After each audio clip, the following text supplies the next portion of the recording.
Relax bro. Okey, kembali lagi kita ke episod 25 podcast Relax Bro. Ini topik yang seterusnya yang nak kita bincangkan. Jangan lupa follow, like, share dan komen kami di YouTube, Facebook, Instagram, TikTok, Spotify Relax Bro, untuk memastikan kita akan sentiasa mempunyai semangat yang tinggi menghasilkan konten-konten yang lebih baik yang akan dibincangkan demi penonton dan pendengar sekalian. Topik seterusnya yang kita nak bincang, Dok, ni pasal khutbah Jumaat. Yang ni saya lambung Dok Smash lah. Khutbah Jumaat yang panas di wilayah dan Selangor minggu lalu, dikatakan adalah mencetuskan bibit-bibit perpecahan ummah. Saya tak tahulah ni got carried away ke apa ke, sebab saya baca kat khutbah tu. Tak adalah, orang kata, tak adalah apa sangat. Cuma dia kata, khutbah Jumaat di wilayah Selangor minggu lalu bertajuk waspada pemikiran Khawarij. Jadi Khawarij ni kita biarlah Dok ulas apa Khawarij, kenapa orang cerita pasal Khawarij, dan kalau tak silap saya khutbah ni dia bagi nasihat, bagi nasihat yang jelas. Jangan terpengaruh ataupun terlalu berlebih-lebihan, ataupun jangan tunggang agama. Kita pun tahu ramai orang tunggang agama ni. Penunggang agama dalam Malaysia ni memang ramai. Yang mana pakai songkok celak kat mata ustaz, ramai. Contohnya macam Maula Amin, ramai. So saya rasa Dok adalah orang yang paling sesuai untuk explain pasal Khawarij ni, dan juga yang paling sesuai untuk cerita jangan berlebih-lebihan dalam kita membawa agama kita ni, dan jangan kita tunggang agama. Yang paling penting jangan kafirkan saudara seagama. So apa pendapat Dok? Okey, dia ada lambung saya kena smash lah. Tadi lama dia cakap. Isu Khawarij. Saya rasa dalam podcast sahabat saya, mantan bos saya lah, saudara KJ dan juga Syarif Hamdan KS, KJ ada menyebut tentang soal khutbah tersebut, respon daripada pandangan dia lah. Adapun saya melihat konten khutbah tersebut sebenarnya tak ada masalah. Waspada kepada pemikiran Khawarij ini penting. Saya sendiri antara yang awal bercakap soal ini. 15 tahun lepas kita dah mula jelaskan tentang bahaya pemikiran Khawarij. Cuma kita kena bezakan je. Okay? Bezakan apa? Saya kisah cerita nak kena bezakan apa tu. Bezakan mendakwa orang Khawarij dengan menasihati agar tidak dipengaruhi oleh pemikiran atau ciri-ciri Khawarij. Itu dua benda berbeza. Okay. Kalau kita tuduh orang tu Khawarij, berat. Okay. Kenapa? Kerana Khawarij ini sejarah awal kemunculan dia muncul secara grup dan idealisme yang kukuh zaman Ali bin Abi Talib. Dalam peristiwa peperangan Siffin antara Ali dengan Muawiyah dan antara Ali dengan Aisyah, muncul dia orang kumpulan ni, keluar daripada Ali, kepimpinan Ali bin Abi Talib, kafirkan Ali bin Abi Talib, kafirkan sahabat Nabi, dia orang pergi duduk di satu perkampungan yang lain, buat kampung dia sendiri. Dia grup. Dia grup lah. Extreme group. Dia macam clan lah. Macam clan lah. Dia bukan clan, dia kawan-kawan yang tak setuju, sama-sama hasut, sama-sama ni dia orang, apa dia punya simbol perkataan dia, ucapan dia, tagline dia, inil hukmu illa lillah, tidak ada hukum melainkan hukum Allah.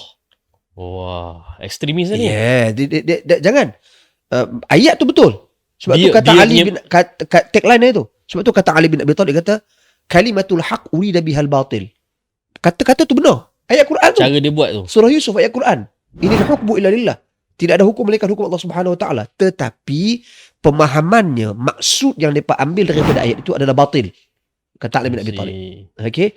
Maksud betul, pemahamannya salah. Kenapa Ali cakap batil? Batil lah. Engkau kafirkan aku, kenapa? Oh, dia pasal benda kafirkan Nabi, kafirkan sahabat bukan Nabi, kafirkan Ali bin Abi Thalib, kafirkan Aisyah, kafirkan Muawiyah. Antara sebab dia kafirkan Ali, kenapa? Kerana kenapa Ali berperang dengan Aisyah? Okey. Dan kenapa bila hukum perang, kenapa tak bunuh Aisyah? Kenapa lepaskan dia?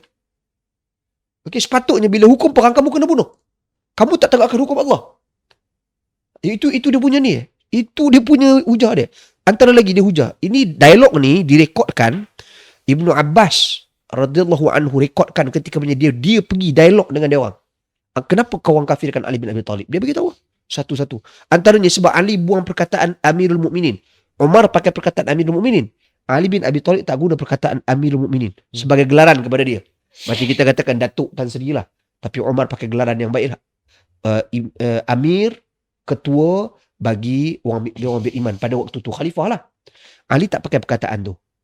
Jadi kata Khawarij ni dia very simplistic dalam menghukum. Oh, kalau macam tu Ali ni Amirul Kafirin lah. Ketua orang kafir. Macam tu pula. Yes. Very bodoh, sangat bodoh. Itu ciri-ciri dia lah. Bodoh, cepat berhukum. Dan kemunculan mereka ni dalam sejarah Islam bila? Bukan secara grup, secara ideologi. Zaman Nabi SAW. Dah wujud sama Nabi. Idea dia. Kenapa? Okay. Ada peristiwa. Satu peristiwa, ada banyak hadis, tapi antara dua hadis yang masyhur. Satu hadis riwayat Muslim, satu hadis Bukhari Muslim. Hadis antaranya hadis Dzul Khuwaisirah, dia panggil Dzul Khuwaisirah. Lelaki ni daripada Bani Tamim. Bani Tamim ni keturunan Nabi ya. Okay. Ketika Nabi sedang agihkan harta rampasan perang, dia kata apa? Ya Muhammad, i'dil, ittaqillah, i'dil. Wahai Muhammad, bertakwalah kamu kepada Allah, berlaku adil lah. Okay.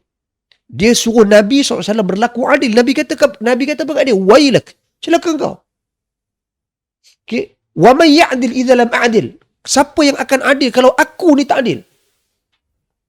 Ciri-ciri dia apa yang ulama bahaskan tentang Khawarij ni, ciri-ciri dia. Dia suka timbulkan persepsi. Dia suka berbahas soal ekonomi, soal pengagihan harta, pengurusan pentadbiran kerajaan. Dia suka bab-bab tu. Dan tujuan dia apa? Provokatif. Sebab itu saya pernah tegur dulu. Minta maaf kawan-kawan yang baru. Saya pernah tegur dulu. Contoh dulu, bersih pernah buat dulu. Lompat pijak kereta polis, terbalik semua sekali tu. Rosakkan harta awam.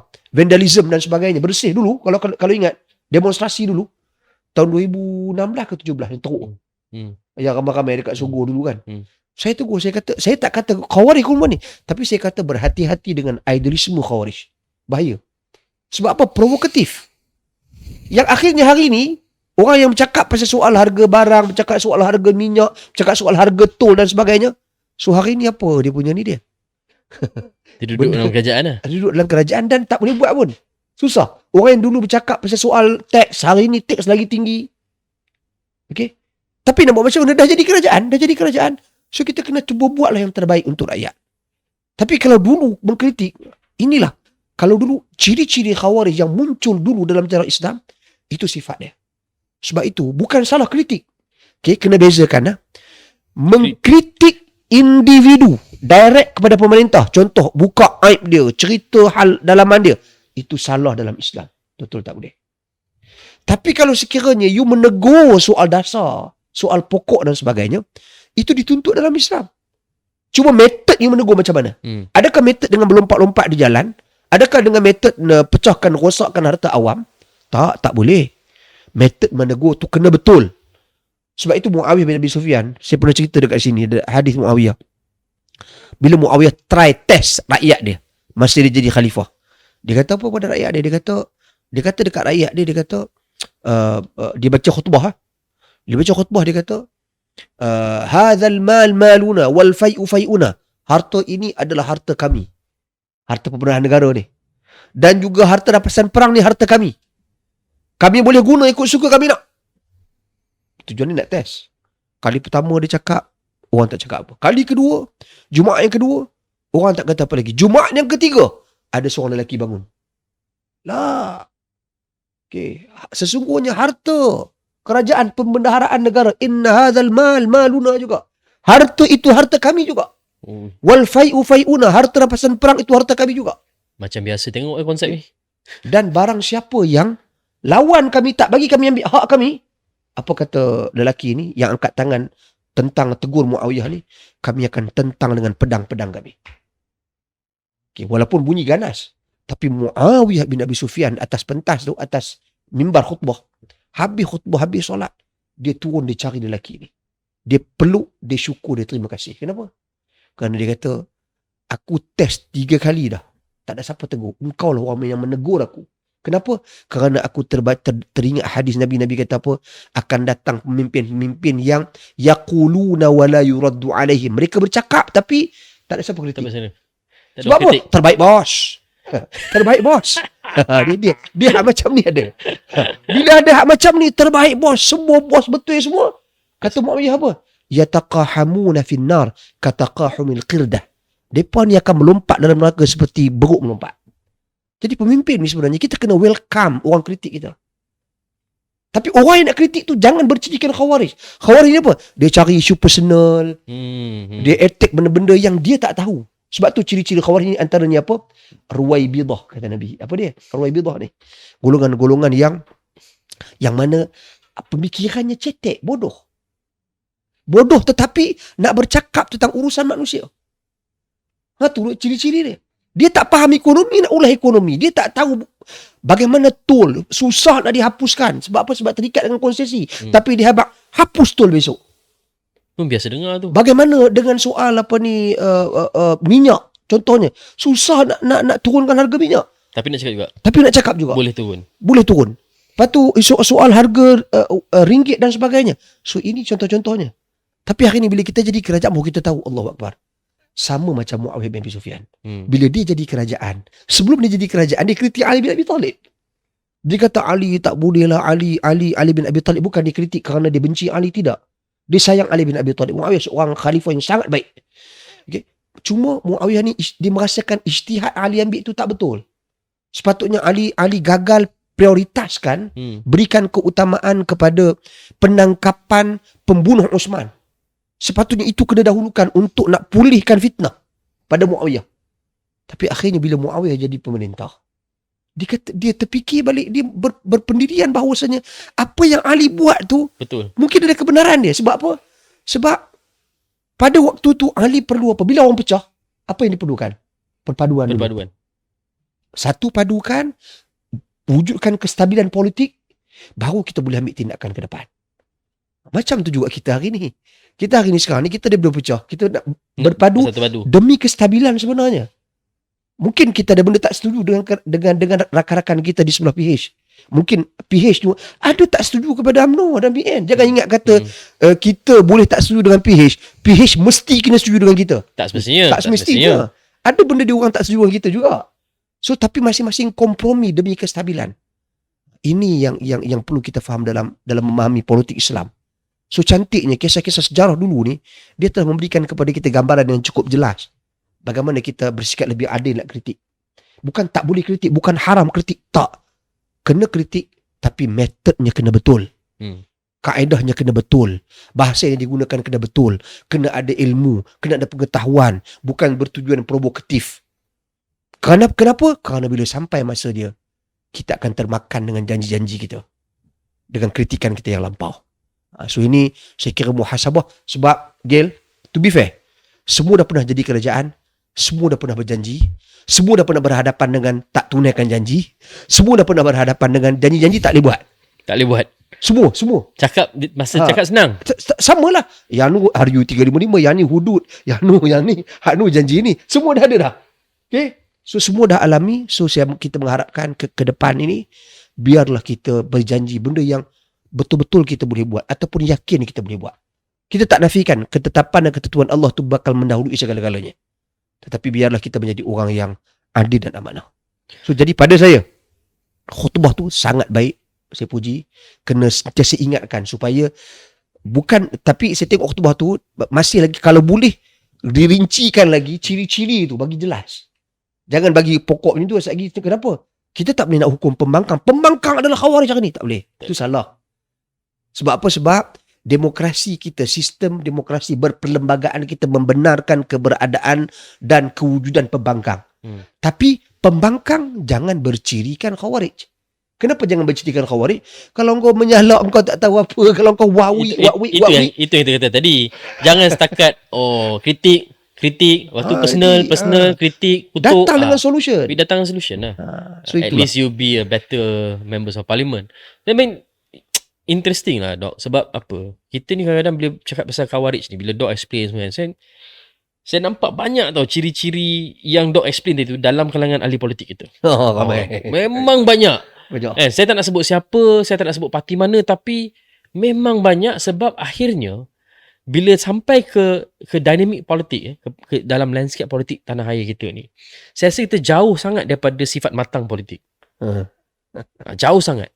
Dan ia membuatkan kita jadi macam a bit disappointing Dok. Jadi macam kecewa. Sebab apa? Kita dah lebih 70 tahun.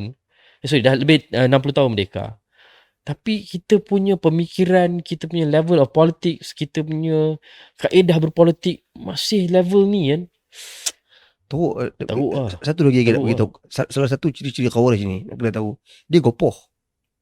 So gopoh ni dia berada, saya tengok bukan kat pembangkang je, kat kerajaan Kita pun ada. Dia knee-jerk reaction. Knee-jerk reaction. Tak boleh. Khawarij ni dia gopoh dalam menghukum. Sebab itu, siapa bunuh Ali bin Abi Talib radhiyallahu an? Khawarij. Dia yang bunuh Ali. Okay. Dan dia ni siapa dia? Dia ni salah seorang daripada guru Al-Quran yang Umar Al-Khattab hantar ke Mesir. Zaman Umar. Bukan cikai ni. Qari. Okay. Tapi dia adalah pembunuh Ali bin Abi Talib. Dia tetap Ali bin Abi Talib. Kerana bagi dia Ali kafir. La ilaha illallah. Ini idealisme ni yang kita tak mau. Cepat nak menghukum orang. Cepat nak buat judgement. Dan dia orang ni kalau tengok dalam hadis, contohnya dalam hadis Muslim, bila cerita pasal Khawarij ni, dia akan cerita ciri-ciri dia orang. Kathul lihyah, janggut tebal banyak. Bukan semua orang janggut tebal Khawarij, tidak. Maksudnya dia nak bagi tahu kat sini, kadang-kadang ni orang agama ni kena hati-hati. Dibimbangi, terperangkap dalam pemikiran dan idealisme Khawarij. Sebab apa? Sebab Khawarij nak hukum orang je. Jadi nak hukum. Nak semua hukum. benda tak betul. Ini tunggang agama. Itu lah tuan. Tak pun cakap siapa. Tapi faham sudahlah. So don't worry lah. Saya rasa pada pandangan saya lah, untuk OB, untuk sahabat-sahabat kita KJ, khutbah tu pada saya tidak ada masalah. Cuma saya faham dia punya worry dia. Worry dia dekat mana? Worry dia adalah pada kebimbangan diambil template khutbah tu, ditempel pada pembangkang sekalipun. Yang tu kita pun tak setuju. Jangan buat macam tu. Okay. Wallahu a'lam. So kita akan berhenti berehat and then kita akan kembali dengan topik terakhir untuk podcast Relax Bro. Okay.